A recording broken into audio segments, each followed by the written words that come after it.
السلام علیکم and welcome to my channel. میں ڈرامے کی ایپیسوڈ 6 کے ریویو کے ساتھ میں حاضر ہوں۔ ایپیسوڈ کافی اچھی آئی ہے کیونکہ مبشرہ جو ہے وہ یہی سوچ رہی ہوتی ہے ساری محب کی باتیں کہ اس نے اس کو کیا بولا ہوتا ہے، ویڈیو کے تھرو اس کو چیلنج دیا ہوتا ہے کہ تم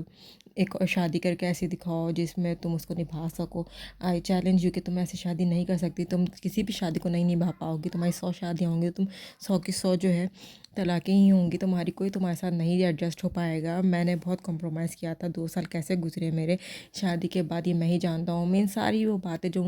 محب نے ایک ویڈیو کے تھرو ایک میسیج دیا ہوتا ہے مبشرہ کو اور ٹیز کرنے کے لیے، وہی سب یاد آ رہی ہوتی ہیں۔ وہ بہت زیادہ ٹینشن میں ہوتی ہے، اتنے میں اس کو کوئی فون کال آنے لگتی ہے لیکن مبشرہ ریسیو نہیں کرتی، لیکن فون مسلسل رنگ ہوتا رہتا ہے تو مبشرہ غصے میں جا کے جب فون ریسیو کرتی ہے تو کہتی ہے کہ جب کوئی فون نہیں اٹھا رہا ہے تو اس کا مطلب یہی ہے کہ کوئی فون ریسیو کرنا نہیں چاہ رہا ہے۔ تو جس پر ایک لڑکا بولتا ہے اس کو کہ ہاں تمہارا موڈ کب سوئنگ ہوتا ہے، کب تم ضد کرتی ہو، کب تمہارا موڈ خراب ہوتا ہے، یہ سب مجھے پتہ ہے، تمہارا موڈ شاید ٹھیک نہیں ہے۔ تو جس پر مبشرہ کہتی ہے کہ عمیر بات کر رہا ہے، تو کہتے ہیں ہاں میں عمیر بات کر رہی ہوں۔ تو مبشرہ اس پر خوش ہو جاتی ہے اور کہتی ہے کہ تم کہاں پر ہو؟ تو عمیر اس کو بتایا تھا کہ پاکستان میں ہوں۔ مبشرہ کہتی تم پاکستان کب آئی USA سے؟ مجھے بتایا بھی نہیں، اب بتا رہے ہو۔ تو پھر یہ دونوں پروگرام بناتے ہیں۔ جب مبشرہ اور عمیر ڈنر پہ ملتے ہیں تو مبشرہ بتاتی ہے کہ اس نے بہت کمپرومائز کیا لیکن محب اس کے اسٹیٹس کا نہیں تھا، مڈل کلاس کا، تو اس نے اس کے ساتھ ایسا کیا کہ اس کو ڈائیورس دے دی، اتنا بدنام کیا۔ تو عمیر کہتا ہے کہ ہاں ڈائیورس تو دینا کوئی مسئلہ نہیں ہے لیکن اس طرح سے بدنام نہیں کرنا چاہتا، لیکن تمہیں موو آن کرنا چاہیے۔ اس پر مبشرہ کہتی ہے کہ ہاں میں موو آن کرنے کا ہی سوچ رہی ہوں، اور اس سے عمیر سے پوچھتی ہے کہ تمہارا شادی کا کیا ہوا؟ تو عمیر کہتا ہے کہ 1.5 سال ہو گیا، میری بھی ڈائیورس ہو گیا، میں تو موو آن کر گیا ہوں۔ تو مبشرہ کہتی ہے یہ مجھے کسی نے بتایا ہی نہیں، تمہاری ڈائیورس بھی ہو گئی۔ تو عمیر کہتا ہے کہ دیکھو ڈائیورس والے میٹر جو ہے وہ گھروں میں ڈسکس ہوتے ہیں، ایک میاں بیوی کے درمیان ہی، 2 لوگوں کے درمیان ڈسکس ہوتے ہیں، وہ اس طرح سے پبلکلی اچھالے نہیں جاتے۔ مزید کہتا ہے کہ ہم نے بس ڈگنیٹی سے ایک فیصلہ لیا اور ہمیں ایک دوسرے سے رہنا نہیں تھا، تو دونوں نے اپنی اپنی رائے الگ کر لیں۔ جس میں مبشرہ کہتی ہے کہ یہاں تو تماشا بنایا جاتا ہے، USA میں ہوتا ہوگا کہ ڈگنیٹی کے ساتھ جو ہے ڈائیورس لی جاتی ہے، لیکن یہاں پر تو ایک انسان کو بدنام کیا جائے، تماشا لگا جائے۔ جس میں عمیر کہتا ہے کہ یو آر رائٹ، ہم تماشگین قوم ہے، ہمیں تماشا دیکھنا اچھا لگتا ہے۔ ویسے تو جو بات عمیر نے کی وہ بھی بالکل ٹھیک ہے کہ ڈائیورس جو ہے دونوں کے درمیان ڈگنیٹی کے ساتھ ہونی چاہیے، اور جو مبشرہ نے کہی کہ ہاں پاکستان میں تماشا ہوتا ہے ڈائیورس کے نام پر، تو بالکل صحیح کہا ان لوگوں نے۔ نیکسٹ یہ کہ آئرہ اپنے آفس میں ہوتی ہے اور اس کو زید کی کال آتی ہے۔ ان کی کوئی خاص گپ شپ نہیں ہوئی، بس اتنا ہی دکھایا گیا ہے کہ آئرہ زید کو کہتی ہے کہ وہ ابھی نہیں آ سکتی، زید جو ہے آفس کے نیچے ویٹ کر رہا ہوتا ہے، اور آئرہ اس کو جانے کو کہہ دیتی ہے کیونکہ وہ 3 منٹ لیٹ ہوتا ہے۔ زید بھی خاموش سے چلا جاتا ہے۔ تو بس ان کی اتنی خاص بات چیت نہیں دکھائی کہ مبشرہ اور عمیر جو ہے وہ لنچ کر رہے ہوتے ہیں۔ عمیر سے سمجھاتا ہے کہ اب کہ تم اپنے اسٹیٹس کے پرسن سے شادی کرنا اور ڈگنیٹی ہو اس کے اندر، اور تم لوگ کی انڈرسٹینڈنگ ہونی چاہیے۔ تو جس پہ مبشرہ کہہ رہی تھی کہ ہاں میں ایسے ہی انسان سے شادی کروں گی جو ہمارے ایٹ لیسٹ اسٹیٹس کا تو ہو، شادی کر کے دکھاؤں گی بلکہ اس کو نبھا کے بھی دکھاؤں گی، کیونکہ مجھے تو یہی کہا گیا ہے نا کہ میں کسی کے ساتھ 2 دن بھی نہیں نبھا سکتی یہ رشتہ۔ تو جس پہ عمیر اس کو ہنسنے لگتا ہے اور کہتا ہے کہ تم دوبارہ شادی کرنے کا سوچ رہی ہو، چلو کر لو شادی لیکن اپنے اسٹیٹس کے پرسن سے ہی کرنا، اور جلدی تو موو آن ہو جاؤ گی، اس طرح سے تم تو بس خوبصورت ہو۔ اور مطلب یہ کہ مبشرہ کی تعریف کرنے لگتا ہے، جس میں مبشرہ بھی خوش ہو جاتی ہے۔ نیکسٹ یہی دکھایا گیا کہ آئرہ اور زید کی پھر وہ خصوصی باتیں دکھائی گئی ہیں، لائک کہ آئرہ اس کو پھر سے کال کر کے بلاتی ہے تو زید کہہ دیتا ہے کہ میں تو نکل چکا ہوں۔ تو آئرہ کہتی ہے میں مذاق کر رہی تھی، تو تمہیں تو چلے بھی گئے، تو اس کو دوبارہ بلاتی ہے آئرہ۔ دیکھیے عامر صاحب اور جعفر صاحب آفس میں بیٹھے بات کر رہے ہوتے ہیں۔ عامر صاحب یعنی کہ کشمالہ کے فادر جعفر صاحب کو آفر کر دیتے ہیں کہ وہ ریان کے لیے اپنی بیٹی کا رشتہ لے کر آنا چاہ رہے ہیں، مینس کہ کشمالہ اور ریان کی چاہتے ہیں وہ شادی ہو جائے۔ تو جس پر جعفر صاحب تو کافی پریشان ہوتے ہیں کہ ریان ایک رسپانسیبل لڑکا ہے، تو جس پر عامر صاحب ان کو سمجھاتے ہیں کہ جب مرد کی شادی ہوتی ہے تو وہ رسپانسیبل ہو جاتا ہے، اس کی شادی کر دو، یہ تو وہ رسپانسیبل ہو جائے گا، آئی نو، لیکن فیصلہ تمہارا ہے، تم چاہے جتنے بھی دن لوگ آؤ، لیکن فیصلہ جو لوگ ہیں وہی ہم جو ہے ایکسیپٹ کریں گے، کوئی زبردستی نہیں ہے، کوئی جلدی نہیں ہے، آرام سے سوچ سمجھ کے فیصلہ۔ جس پہ جعفر صاحب ایگری ہو جاتے ہیں، کہتے ہیں کہ وہ ہیپی ہیں اس فیصلے سے کہ ریان اور کشمالہ کی شادی کر دی جائے۔ کہ جعفر صاحب ریان سے بات کرتے ہیں کشمالہ سے شادی کے لیے کہ وہ کشمالہ سے شادی کے لیے ایگری ہو جائے اور وہ رسپانسبلٹیز اٹھائے. وہ اسٹیوپڈ نہیں ہے لیکن ارسپانسبل ہے یا لاپرواہ ٹائپ کا ہے, اور کشمالہ از پرفیکٹ فار ہم, اور کشمالہ ان کی بیٹی کا ہر کسی کا یعنی کہ ان کے گھر میں خیال رکھتی ہے, بزنس کے لیول کی ہے اور ان کے یعنی کہ اسٹیٹس کے ٹکر کی ہے. تو ریان سب چیزوں کو مذاق اڑانے لگ جاتا ہے اور کہتا ہے کہ میں ایک پرفیکٹ انسان ہوں, لیکن مجھے جو ہے ایسا نہیں لگتا کہ مجھے شادی کرنی چاہیے. شادی لائک مجھے چڑ ہے شادی سے کہ میں نہیں کرنا چاہتا شادی کے. ایک کمٹمنٹ ہو جاتی ہے کہ ایک انسان کے ساتھ رہنا ہے, اور لائک لڑکی پوچھتی رہتی ہے کہ تم کہاں جا رہے ہو, کہاں آ رہے ہو, روز کی چک چک لڑائی جھگڑے, یہ سب مجھے پسند نہیں. اور پھر میں گھر میں جب ایگزامپلس موجود ہیں ایک ڈائیورس کی, تو میں نہیں چاہتا کہ میں بھی اپنی شادی کر کے اس طرح سے کچھ الٹے پلٹے حرکت کرواؤں. تو اس کے ڈیڈ پوچھتے ہیں کہ what do you mean by گھر میں کچھ ایگزامپلس ہیں, تو جس پر وہ بول دیتا ہے کہ آپ کی ڈائیورس ہو گئی, شادی نہیں چل سکی. مبشرہ کی ڈائیورس ہو گئی, شادی نہیں چل سکی. تو جس پر جعفر صاحب کہتے ہیں کہ مبشرہ اور محب جو ہے مبشرہ کے قابل نہیں تھا, اس لیے اس کو ڈائیورس ہوئی. تو ریان مذاق اڑانے لگتا ہے کہ آپ کو یہ ہمت ہونی چاہیے اتنی کہ آپ مبشرہ کے منہ پہ یہ بات بولیں. لیکن جعفر صاحب کافی سمجھاتے ہیں ریان کو کہ تم اس کے بارے میں سوچو, شادی کے بارے میں آج نہیں تو کل تمہیں کرنی ہی ہے,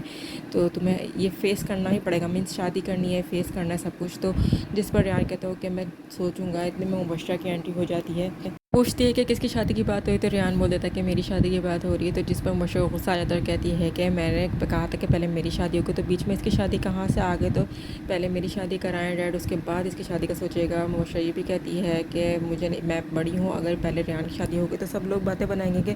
بڑی بہن بیٹھی ہوئی ہے بھائی کی شادی کر دی. جس پر ریان کہتا ہے او ڈیٹ مین کہ 2 سال اگر تمہاری شادی نہیں تو میں بھی کنوارا بیٹھا رہوں گا کیا, نہیں میں اگر شادی پہلے کر لوں. تو مبشرہ اس کو ڈانٹتی ہے, کہتی ہے کہ مجھ سے پہلے تمہاری شادی نہیں ہوگی, اگر ہو بھی گئی تو میں تمہیں جان سے مار دوں گی, اور آئی مین اٹ. اور جس پر اپنے ڈیڈ سے کہ بس یہ کہتی رہتی ہے کہ نہیں پہلے میرے لیے رشتہ ڈھونڈا اور پہلے میری شادی کرائے, ریان کی بات میں کہا. جس پر ریان تھوڑی سی ہٹا کر جو ہے مبشرہ کی چلا جاتا ہے. جس پر مبشرہ کہتی ہے میں تمہیں زندہ نہیں چھوڑوں گی, تم ادھر آؤ, جو کہنا ہے منہ پہ کہو. مجھے ایک بات سمجھ نہیں آئی کہ ریان جیسے ارسپانسبل لڑکے میں کشمالہ کو کیا چیز نظر آئی ہے, اور اس کے ڈیڈ کیوں رشتہ لے کر آ گئے. چلیں رشتہ اس لیے لے کر آئے کہ ان کے اسٹیٹس اور بزنس سے ریلیٹڈ ہیں یہ لوگ, بٹ ریان جو شادی کرنا ہی نہیں چاہتا تو اس کو شادی کے لیے کیوں فورس کیا جا رہا ہے. ان کے جانے کے بعد مبشرہ اپنے ڈیڈ کو یہی کہتی ہے کہ اگر آپ میرا خرچہ نہیں اٹھا سکتے تو میں خود اٹھا لوں گی اپنا خرچہ. لیکن اس کے ڈیڈ سمجھاتے ہیں کہ وہ ریان کو بس سمجھا رہے تھے کہ رسپانسبلٹیز اٹھائے, اور وہ مطلب اس کی شادی کی بات سیریس چھڑی تھی. میں اس کے ٹوٹلی بس مبشرہ کو سمجھانے کی کوشش کرتے ہیں, اس کو پوچھ رہے ہوتے ہیں کہ وہ سارا دن کہاں تھی. تو مبشرہ بتا دیتی ہے کہ وہ لنچ پر گئی ہوئی تھی عمیر کے ساتھ, تو عمیر جو اس کا کلاس فیلو تھا تو اسی کے ساتھ لنچ پر تھی. خیر لیکن رات کا ٹائم ہوتا ہے, زیاد عائرہ کو اپنی گاڑی میں اس کے گھر ڈراپ کرنے جا رہا ہوتا ہے. تو عائرہ پوچھتی ہے کہ تم کہاں لے کے جا رہے ہو, تو وہ بتایا تو میں گھر ڈراپ کر رہا ہوں. تو عائرہ کہتی ہے کہ میں نے سوچا کہ ڈنر کے لے کے جاؤ گے, تو زید کہہ دیتا ہے کہ تم نے تو کہا تھا گھر ڈراپ کر دو. تو جس پہ عائرہ کہتی ہے میں مذاق کر رہی تھی, تم کیوں نہیں سمجھے میری بات کو. امید سے عائرہ صبح سے بس زید کے ساتھ مذاق کر رہی ہوتی ہے, اور زید ہے کہ اس کی ہر بات کو سیریس لے جاتا ہے. تو زید پھر اس کو ڈنر کے لے جانے کی کوشش کرتا ہے, تو عائرہ منع کر دیتی ہے کہ نہیں اب مجھے گھر چھوڑ دو. خیر عائرہ جو ہے اور زید کے بس اسی طرح چھوٹی موٹی باتیں دکھائی گئی, کچھ خاص سینس نہیں دکھائے گئے. نیکسٹ ڈے دکھایا گیا کہ عائرہ جب گھر پہنچتی تو اپنے بھائی کو دکھاتی ہے کہ اس کا جو ہے پروموشن لیٹر ہے, اس کی جاب پکی ہو گئی ہے. کہ اتنے مہینے جو وہ کوششیں کری تھی اس کا یہ صلہ ملا ہے کہ اس کو جاب پکی ہو گئی ہے. اور اس کو اپنی بھابھی کو بلاتی ہے اور اپنی بھابھی کے ہاتھ میں اپنی فرسٹ سیلری رکھ دیتی ہے, اور کہتی ہے کہ یہ میری فرسٹ سیلری آپ کے لیے ہے, کہ آپ میری بڑی بہنوں کی طرح میرا خیال رکھتے ہیں, فرسٹ سیلری آپ کے لیے. جس پر اس کے بھائی کہتے ہیں کہ عائرہ تم ہماری ذمہ داری بھی ہو اور ہمارا فرض بھی ہو, میں تمہیں جاب کی پرمیشن اس لیے نہیں دی کہ تم ہمیں فائنینشیل سپورٹ کرو, بلکہ تمہارا شوق تھا جاب کرنے کا, اس لیے تمہیں پرمیشن دے دی. تو عائرہ کہتی ہے کہ اگر میری امی زندہ ہوتی تو بھی میں اپنی فرسٹ سیلری اپنی بھابھی کے ہاتھ میں رکھتی ہوں, انہوں نے مجھے ماؤں کی طرح پالا ہے, میری بڑی بہنوں کی طرح میرا خیال رکھا ہے. تو جس پر ان کے بھائی اس کو خوش ہو جاتے ہیں اس کی بات سن کر, اور عائرہ کہتی ہے کہ میں جاب کرنے لگی, اس کا مطلب یہ نہیں ہے کہ میری فرمائشیں ختم ہو گئی, میری فرمائشیں اور میرے نخرے تو میرا بھائی اٹھائے گا. نیکسٹ ڈے کہ وہ بولتی ہے کہ کل میری طرف سے آپ لوگ کے لیے ایک بہت اچھی ٹریٹ ہے, تو جس کی پر اس کی بھابھی کہتی ہے نہیں کل میری طرف سے تم لوگ کی ٹریٹ ہے کیونکہ کوئی رشتہ ہے بہت, اور اس کی بھابھی اس رشتے کے بارے میں بتا رہی ہوتی ہیں. جس پر عائرہ اٹھ کے وہاں سے چلی جاتی ہے کوئی جواب دیے بغیر. بتاتی ہیں کہ بلال بھائی انہوں نے اپنے بیٹے کے لیے عائرہ کو مانگا ہے, ملیشیا میں ان کا بیٹا بہت اچھی جگہ پہ پوسٹ کرتا ہے, اچھا لڑکا ہے, تو عائرہ کو دیکھنے کل آ رہے ہیں. تو ان کے بھائی کہتا ہے اچھا ٹھیک ہے, کہ زید گھر پہنچتا ہے تو کشمالہ آتی ہے کہ وہ بہت خوش ہے. اس کے ڈیڈ بھی پھر تھوڑی دیر بعد آ جاتے ہیں اور پھر وہ بھی یہی کہتے ہیں کہ کشمالہ کے لیے گڈ نیوز ہے کہ ریان اور کشمالہ کی شادی کی انہوں نے جعفر صاحب سے بات کی اور وہ جعفر صاحب یعنی کہ ایگری ہیں اس بات سے. تو کشمالہ بہت خوش ہو جاتی ہے اور زید کو بولتی ہے. زید اسے کنگریٹس کہتا ہے, گڈ لک کہتا ہے اور پھر اس کو کہتا ہے ادھر آ کے بیٹھو اور اسے سمجھاتے پوچھتا ہے زید کہ تم نے ریان میں سے کیا دیکھا. تو کشمالہ کہتی ہے کہ وہ گڈ لکنگ ہے, ہینڈسم ہے, انٹیلیجنٹ بھی ہے. جس پر زید کہتے ہیں ارسپانسبل اور کام چور بھی ہے. تو جس پر کشمالہ کہتی ہے ایسا کچھ نہیں ہے, اگر ایسا ہوتا تو ڈیڈ میری چوائس کو کنسیڈر نہ کرتے. میرے ڈیڈ نے میری چوائس دیکھی اور پھر ڈیڈ نے خود نے ایگری کیا کہ وہ اس رشتے کے لیے بات کریں گے. تو جس پر زیادہ اس کو سمجھانے کی کوشش کرتا ہے, کہتا ہے کہ ان لوگوں کو تو گھر داماد رکھنے کی عادت, تمہیں تو پال ہی لیں گے. لیکن خیر جہاں زید جو ہے ریان کے بارے میں کچھ نگیٹیو ریویوز دے رہا ہوتا ہے وہاں کشمالہ کو گڈ لک بھی کہتے ہیں. کشمالہ خوش ہے اس رشتے سے اور یہی بات سمجھ نہیں آ رہی کہ کشمالہ کیوں خوش ہے ریان سے شادی کے لیے, کیونکہ وہ ایک ریسپانسبل, کام چور اور بدتمیز قسم کا لڑکا ہے. لائک مبشرہ وہ بھی ایک گھمنڈی ہی ہے, اپنی ضد میں رہنے والا جسے شادی کرنے کا ہی شوق نہیں ہے. بٹ ہوپ سو کہ ان کی شادی کامیاب رہے. کہ صبح صبح مبشرہ یوگا کر کے آتی ہیں, جب بریک فاسٹ کی ٹیبل پہ بیٹھتی ہیں تو صرف اسی کا بریک فاسٹ ہوتا ہے. تو وہ اپنی میٹ سے پوچھتی ہے کہ ڈیڈ اور ریان کہاں ہیں. تو وہ بول دیتی ہے میٹ کہ آپ کے ڈیڈ اور ریان صبح صبح جلدی بریک فاسٹ کر کے آفس چلے گئے. تو مبشرہ کو غصہ آ جاتا ہے, غصے میں آگ ببولا ہو جاتی ہے اور وہ پھر اپنی میٹ سے کہتی ہے کہ میری ویڈیو شوٹ کرو. اور ویڈیو جب شوٹ کری ہوتی ہے میٹ, تو مبشرہ کہتی ہے کہ ڈیڈ آپ ریان کے ساتھ ناشتہ کر کے چلے گئے ہیں صبح صبح, لیکن کل سے آپ میرے ساتھ ناشتہ نہیں کریں گے, میرے ساتھ آپ بالکل بھی ناشتہ نہیں کریں گے, میں آپ سے ناراض ہوں. اور یہ ویڈیو جو ہے وہ اپنے فادر کو میسج کر دیتی ہے. نیکسٹ یہ دکھایا گیا ہے کہ ریان جو ہے وہ آفس پہنچ جاتا ہے اور اس کو دونوں کے دونوں یعنی کہ جعفر صاحب اور عامر صاحب سمجھا رہے ہوتے ہیں سارا کہ آفس میں تمہیں کام کرنا ہے, اور وہ یہی ہوپ کر رہے ہوتے ہیں کہ یہ رسپانسبل ہو جائے کام وغیرہ کرنے کے لیے, اور گڈ لک کہتے ہیں. اور پھر وہ زید کے پاس بھیج دیتے ہیں. پھر ریان زید کے پاس آتا ہے, اس میں زید اور ریان کی بات ہو رہی ہوتی ہے. ریان کو تو بس فالتو بولنے کا شوق ہے اور وہ زید کو کال پہ بات کرتا ہوا دیکھتا ہے تو کہتا ہے کہ جو تم کال پہ بات کر رہے تھے اس میں میرا پرسنٹ کتنا ہے, یعنی مجھے کتنا پروفٹ ملے گا. تو زید کہہ دیتا ہے کہ تمہیں کتنا چاہیے. تو ریان کہہ دیتا ہے 80 یا 70%, لیکن 60% سے کم نہیں چاہیے. تو جس پر زید کہتا ہے کہ لیکن میری بہن سے زیادہ ڈیزرو کرتی ہے. تو ریان کہہ دیتا ہے کہ میں سمجھا نہیں. تو زید کہہ دیتا ہے کہ تم کبھی سمجھو گے بھی نہیں. خیر ان کی بس یہی بات ہوتی ہے, لائک ریان اپنی ہی کچھ چلا رہا ہے اور ریان آئی تھنک کچھ نہ کچھ آفس میں بھی گڑبڑی ہی کرے گا. نیکسٹ یہ کہ عائرہ کی بھابھی اور اس کے بھائی کی کچھ بات چیت ہوتی ہے, کچھ آرگیومنٹس ہو رہے ہوتے ہیں. ابھی صرف اس کی شادی کے لیے ہی فکر مند ہوتی ہے کہ آج بھی عائرہ نہیں آئی, اب اسے شادی نہیں کرنی ہے, یا وہ بتاتی کیوں نہیں کہ وہ کیا چاہتی شادی کو لے کر, کچھ نہیں بولتی ہے تو اتنی ہماری بے عزتی کیوں کراتی ہے مہمانوں کے سامنے. تو اس کے بھائی ابھی بھی عائرہ کو سپورٹ کرتے ہیں کہ اس نے کوئی جواب نہیں دیا تو تمہیں سمجھ جانا چاہیے تھا. تو اس کی بھابھی کہتی ہیں کہ آپ اپنی بہن کو کچھ کیوں نہیں کہتے ہیں, وہ ہم پر مسلط ہے. تو اس کے بھائی کہتے ہیں کہ اس طرح کے ورڈز میری بہن کے لیے یوز نہ کرو. تو جس پر وہ یہی کہتی ہیں کہ میں تو ایسے ہی ورڈ یوز کروں گی. تو اس کے بھائی کو غصہ آتا ہے کہ تمہاری سوچ پر مجھے غصہ آ رہا ہے اس وقت. تو بھابھی کہتی ہیں کہ آپ نے مجھ سے شادی اسی لیے کی تھی کہ مجھے عائرہ کو سنبھالنا ہے, عائرہ کے ہر کام کرنا ہے, عائرہ کی ذمہ داری ہے. تو اس کے بھائی کہتے ہیں میں نے اس لیے شادی نہیں کی تھی, تمہاری سوچ پہ مجھے حیرت ہو رہی ہے کہ تم یہ سب سوچ رہی ہو, میں نے تم سے میں تمہارا کون سا حق پورا نہیں کیا. تو جس پہ اس کی بھابھی کہتی ہیں کہ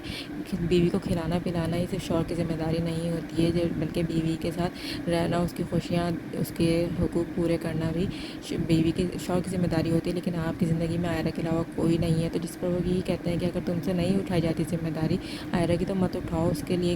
فکر مند نہیں ہے, اس کے رشتے نہیں ڈھونڈو. لیکن میں اپنی بہن کو خود دیکھ سکتا ہوں, اس کو ذمہ داری اٹھا سکتا ہوں, اس کے لیے خود ساری زندگی اس کو سپورٹ کر سکتا ہوں. تو جس پر اس کی بھابھی اور غصہ ہو جاتی ہیں, کہتی ہیں کہ ابھی بھی آپ کو اپنی بہن کی پڑی ہوئی میرے حقوق بھول گئے ہیں کہ مجھے کیا چاہیے کیا نہیں چاہیے. بھابھی کہتی ہیں کہ آپ مجھے کبھی باہر لے کے نہیں جاتے ہیں, کبھی آپ نے یہ نہیں سوچا کہ مجھے بھی باہر گھومنے پھرنے کا شوق ہے, لیکن آپ کو تو عائرہ کا خیال رہتا ہے کہ ہم اکیلے جائیں گے تو عائرہ گھر میں اکیلی رہ جائے گی, عائرہ بیمار پڑ جائے گی, عائرہ کے ایگزامس چل رہے ہیں, عائرہ کو دیکھنے عائرہ بس ہر وقت عائرہ کی پڑی رہتی ہے. آپ کو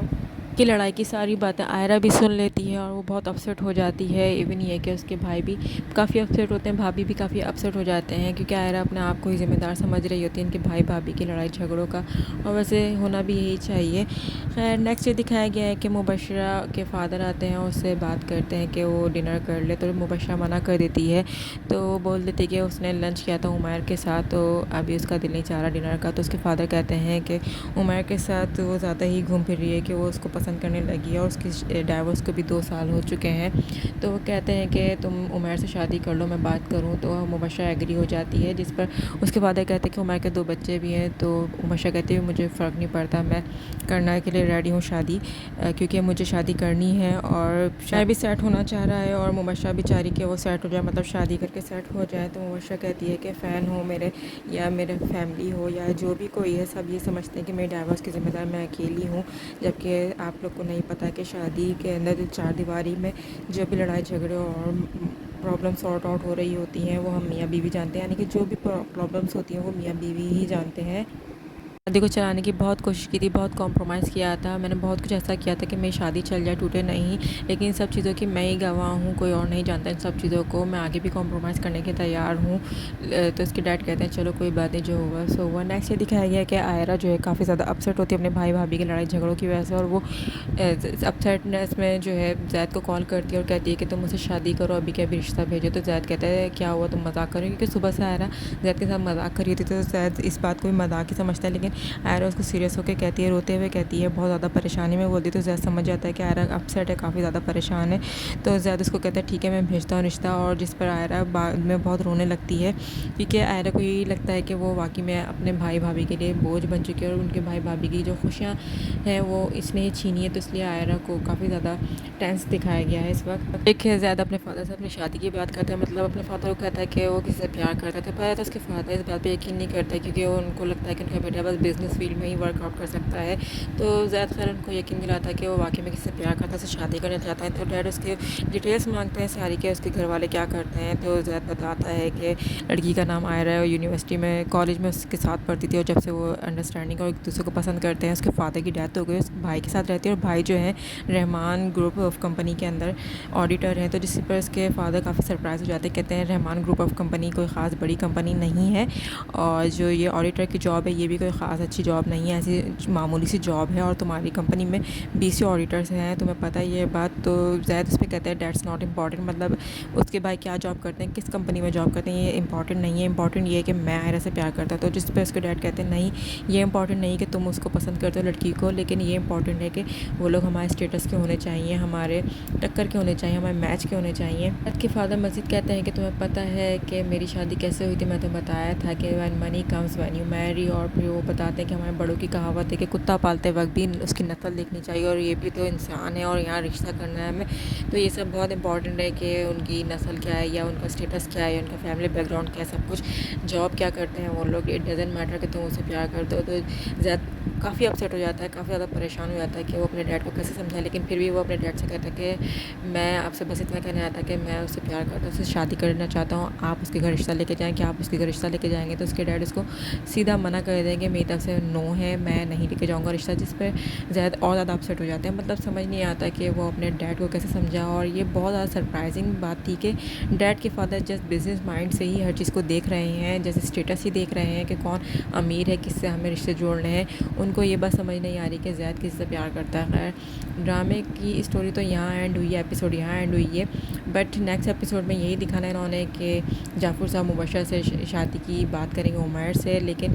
عمیر جو ہے منع کر دے گا، جس پر جعفر صاحب ڈائریکٹلی جو ہے عامر صاحب کو یعنی کہ زید کے فادر سے آفر کریں گے کہ زید کی شادی مبشرہ سے کر دو، اور پھر اس طرح سے شاید آگے کی کچھ ایپیسوڈس کے اندر زید اور مبشرہ کی شادی ہو جائے، اور پھر آئرہ کو زید کیسے منائے گا یا اس کو کیا جواب دے گا، ہمیں نیکسٹ ایپیسوڈ میں ہی یہ بات پتہ چلے گی۔ اسی کے ساتھ ہی مجھے دیجیے اجازت، اللہ حافظ۔